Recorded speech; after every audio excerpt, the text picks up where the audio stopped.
Selamat datang di program pertanyaan tentang kehidupan dalam bentuk tanya jawab. Pertanyaan ini terdiri dari pertanyaan umum di mana layaknya para pendengar seperti Anda akan menanyakan pertanyaan yang mungkin mempunyai subjek penting yang berbeda, termasuk pertanyaan tentang Allah, Yesus, surga, dan doa. Tidak ada larangan dalam bertanya. Beberapa pertanyaan yang diajukan bersifat antagonis atau bahkan berlawanan. Tetapi saya dan tamu saya sangat menghormati sudut pandang yang berbeda saat kami membawakan program ini. Halo para pendengar, salam jumpa dalam acara pertanyaan tentang kehidupan yang dibawakan oleh CTTW bekerja sama dengan Tirta Media. Saya Juli sebagai host Anda dan co-host saya ada Ibu Melasari Sadli MTH. Halo Ibu Syuli, halo para pendengar. Program kami hari ini berjudul Dosa dan Pemulihannya. Kami akan menjawab pertanyaan tentang apakah dosa itu dan akibat kematiannya. Kemudian kami akan menjawab pertanyaan-pertanyaan yang berhubungan dengan dosa dan pemulihannya dan bagaimana kita dapat menerima pemulihannya. Mari kita mulai dengan berdoa. Bapak Surgawi, tolong kami saat kami memikirkan tentang subjek yang penting dari dosa dan pemulihannya. Kiranya Engkau menolong kami, di dalam nama Yesus kami berdoa. Amin. Co-host saya akan mengajukan pertanyaan-pertanyaan yang diajukan oleh para pendengar. Dan saya akan menjawab pertanyaan-pertanyaan dari pendengar. Mari kita mulai. Sekarang ini pertanyaan pertama datang dari Kalimantan. Wah, jauh sekali nih, yaitu Pak Ridwan. Ia menanyakan, apa itu dosa? Ya Pak Ridwan, dosa pada dasarnya adalah pemberontakan melawan Allah. Kita berjalan dengan cara kita sendiri daripada kita mematuhi Allah. Kata-kata dan istilah yang membantu memperjelas apa itu dosa meliputi kegagalan, pelanggaran, penyelewengan dari jalan yang benar. Dosa adalah kegagalan untuk memenuhi standar Allah dan tidak memenuhi dari apa yang Dia harapkan dari kita.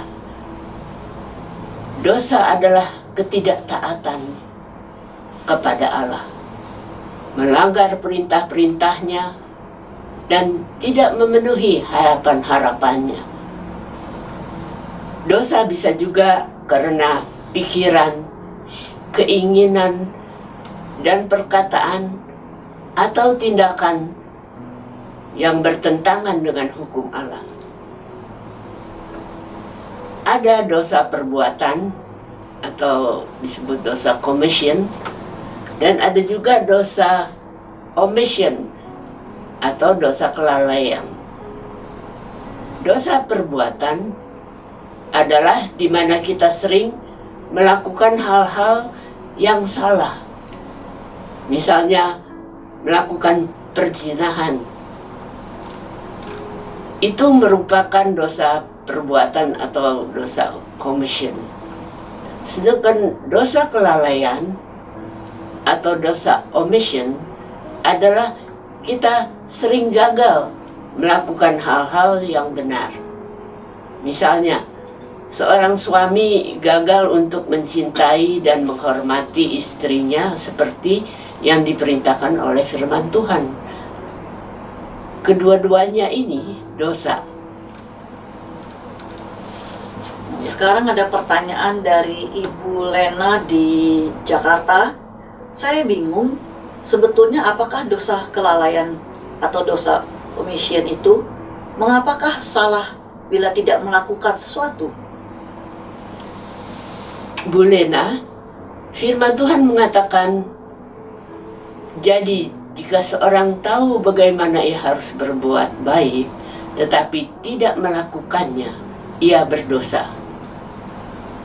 Berulang kali kita gagal melakukan sesuatu yang benar. Ketika kita gagal melakukannya, kita bersalah. Kita melakukan dosa kelalaian atau dosa omission. Beberapa dosa kelalaian antara lain tidak berdoa, tidak mau memaafkan, atau tidak mau mengampuni orang lain, tidak mengasihi sesamanya, tidak mau menolong serta mengulurkan tangan pada seseorang yang membutuhkan bantuan kita. Alkitab mengatakan, jika seorang saudara atau saudari tidak mempunyai pakaian dan kekurangan makanan sehari-hari, dan seorang dari antara kamu berkata, "Selamat jalan, kenakanlah kain panas dan makanlah sampai kenyang," tetapi ia tidak memberikan kepadanya apa yang perlu bagi tubuhnya, apakah gunanya itu? Rasul Yohanes yang telah menjadi tua dan yang mengikut Yesus seumur hidup menulis, "Barang siapa mempunyai harta duniawi dan melihat saudaranya menderita kekurangan, tetapi menutup pintu hatinya terhadap saudaranya itu, bagaimanakah kasih Allah dapat tetap di dalam dirinya? Anak-anakku, marilah kita mengasihi bukan dengan perkataan atau dengan lidah, tetapi dengan perbuatan dan dalam kebenaran." Yesus memberikan ilustrasi yang jelas tentang dosa kelalaian.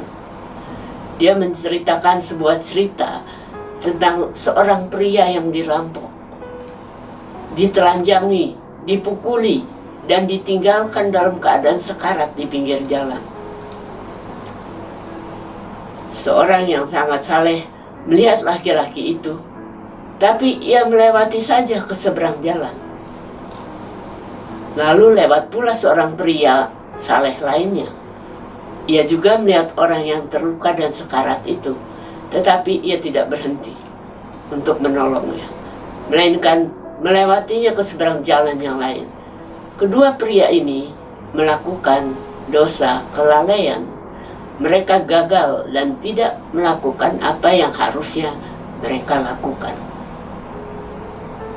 Yesus menutup cerita tentang seorang pria yang dianggap sebagai orang buangan. Malah dia berhenti dan datang menolong orang yang sekarat itu, serta membawanya ke sebuah penginapan dan memberikan perpanjangan perawatan kepadanya. Ya, sekarang ini ada pertanyaan dari Pak Ahmad dari Banten. Ada beberapa banyak dosa, Bu Yuli. Ya, pertanyaan yang bagus Pak Ahmad. Belum pernah ada yang menanyakan sebelumnya. Berapa banyak bintang di langit? Jumlah dosa tidak terhitung. Saya yakin banyak ditemukan penemuan baru setiap tahun, terutama dengan meningkatnya teknologi digital. Mereka saling melontarkan kebencian, kebohongan, fitnah, dan tuduhan palsu melalui perlengkapan digital. Nah, sekarang ini pertanyaan dari Pak Karim. Apakah setiap orang berdosa? Ya, setiap orang berdosa. Tidak ada yang dikecualikan. Hanya Yesus yang tidak berdosa ketika ia hidup di dunia ini. Orang kaya, orang miskin, orang tua, orang muda, orang jahat, orang baik, kita semua berdosa. Alkitab menggambarkan gambaran yang suram mengenai kita semua. Tidak ada yang benar, seorang pun tidak. Tidak ada seorang pun yang berakal budi. Tidak ada seorang pun yang mencari Allah. Semua orang telah menyeleweng. Mereka semua tidak berguna. Tidak ada yang berbuat baik, seorang pun tidak. Kerongkongan mereka seperti kubur yang ternganga, lidah mereka merayu-rayu, bibir mereka mengandung bisa. Mulut mereka penuh dengan sumpah serapah. Ini masih pertanyaan dari Pak Karim, Bu Syudi ya. Saya tidak mengerti bagaimana Anda dapat mengatakan orang-orang muda dan orang-orang baik adalah dosa atau pendosa. Bagaimana itu mungkin terjadi? Pak Karim, dosa adalah keadaan hati kita, juga pikiran dan perbuatan kita. Kita dilahirkan dengan sifat berdosa. Firman Tuhan mengatakan bahwa aku sendiri sadar akan pelanggaranku. Aku senantiasa bergumul dengan dosaku. Dan tidak berarti bahwa tindakan mengandung dan melahirkan adalah dosa. Artinya, kita memiliki sifat dosa dan dari sejak awal. Dengarkan pernyataan ini baik-baik. Kita bukan orang berdosa karena kita berdosa. Kita berdosa karena kita adalah orang-orang berdosa. Apakah Anda melihat perbedaannya? Berikut adalah ilustrasi seekor anjing yang mengibas-ngibaskan ekornya. Seekor anjing bukan anjing karena ia mengibaskan ekornya. Anjing mengibaskan ekornya karena ia adalah anjing. Menggoyangkan ekornya tidak menjadikan ia anjing. Itu adalah sifat anjing untuk mengibaskan ekornya. Kita adalah orang berdosa secara alami. Di samping sebagai orang berdosa kena pilihan. Pilihan kita sendiri melakukan dosa. Sekarang ini masih pertanyaan Pak Karim lagi. Ya. Saya tidak percaya kita dilahirkan dengan sifat berdosa. Kami dilahirkan bersih dan murni. Dosa terjadi jauh kemudian melalui perbuatannya sendiri. Terima kasih Pak Karim telah berbagi pendapat Anda. Pendapat pertama yang Anda kemukakan tampaknya bagus seperti yang dikemukakan oleh banyak orang. Sungguh menarik akan adanya pandangan ratusan tahun lalu dari seorang pria bernama Pelagius, seorang biarawan Inggris yang mengajar di Roma dan kemudian menetap di Afrika Utara pada abad ke-5 sebelum Masehi. Dia mengajarkan bahwa orang dilahirkan tanpa sifat berdosa dan bisa hidup tanpa berbuat dosa. Persis seperti pandangan yang baru saja Anda kemukakan. Pandangan seperti itu disebut Pelagianisme. Ajaran ini ditolak dan dikutuk oleh beberapa dewan gereja. Firman Tuhan mengatakan, sebab itu sama seperti dosa telah masuk ke dalam dunia dari satu orang, dan oleh dosa itu juga maut. Demikianlah maut itu telah menjalar kepada semua orang, karena semua orang telah berbuat dosa. Adam adalah nenek moyang kita. Ketika Adam berdosa terhadap Allah, dosa memasuki umat manusia. Semua keturunan Adam hanya bisa melahirkan orang berdosa. Jadi, semua orang berada di bawah hukuman mati, hukuman atas dosa. Ini sulit dimengerti, tetapi itu benar. Rasul Paulus menulis, kamu dahulu sudah mati karena pelanggaran-pelanggaran dan dosa-dosamu.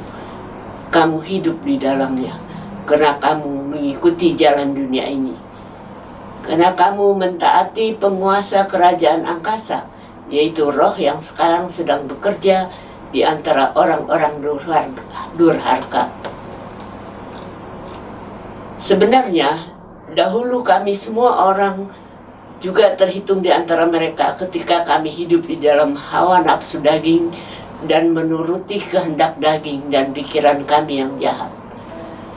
Pada dasarnya kami adalah orang-orang yang harus dimurkai, sama seperti mereka yang lain. Kita pada dasarnya secara alami adalah orang berdosa. Selain juga sebagai orang berdosa karena pilihan kita untuk berbuat dosa. Nah, kami telah sampai pada akhir program kami. Terima kasih kepada para pendengar yang telah mendengarkan program kami.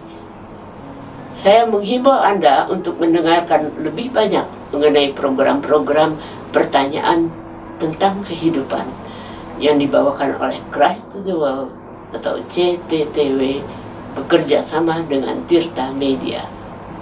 Sampai di sini dahulu perjumpaan kami. Saya Julie mohon undur diri dan co-host saya Ibu Mela Sari Sadli mohon pamit. Sampai jumpa.